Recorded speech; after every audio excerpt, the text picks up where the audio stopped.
আসসালামু আলাইকুম। দর্শক দেখতে পাচ্ছেন দুটি উট আমার পাশ দিয়ে হেঁটে যাচ্ছে। আমি খুব অবাক হয়ে তাকিয়ে আছি, উটগুলোকে দেখছি। মাশাল্লাহ, এটি হচ্ছে আমার মসজিদ যেখানে আমি নামাজ পড়াই। আর এগুলো হচ্ছে উট আমার মসজিদ দেখতে এসেছে মনে হয়। দেখুন, আমি এগুলোর পিছনে পিছনে হাঁটছি। আসলে উটের মধ্যে আল্লাহ পাক রব্বুল আলামিন কত রহস্য রেখে দিয়েছেন, এটি সূরা গাশিয়া তেলাওয়াত করলে বোঝা যায়।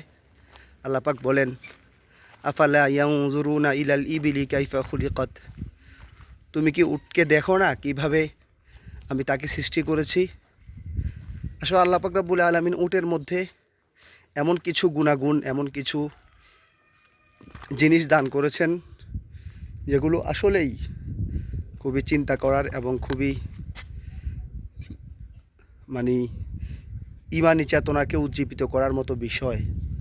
দেখুন কত চমৎকার, মাশাল্লাহ।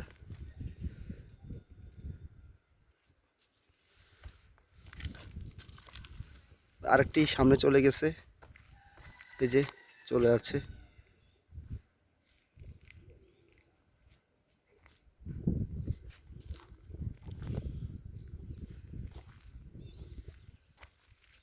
এখানে আছে অনেক উট আছে, মানুষ উটগুলা লালন পালন করে। উটের বাচ্চাও আছে। এই যে পাহাড় দেখতে পাচ্ছেন, এদিকে আছে, তারপরে আপনার আরও অপর পাশেও আছে। এদিকে মানুষ উট লালন পালন করে, তবে এত বেশি না, হিউজ না। এখানে আবার ওই যে আপনার দুম্বা আছে না, যে লোকে গানাম বলে, গানামের লালন পালন করে। দেখেন, আসলে ক্ষুধার তাড়না হয়তো চলে আসছে। এই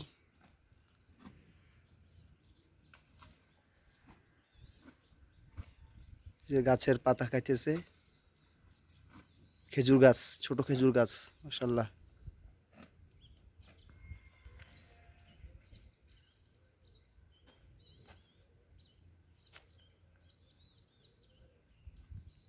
উটের পিঠে আপনারা চড়ছেন কিনা জানি না। আমি যখন তায়েফ গেছি, তায়েফের পরে আরও একটা এলাকা আছে যেটাকে বলে সাফা, খুব ঠান্ডা।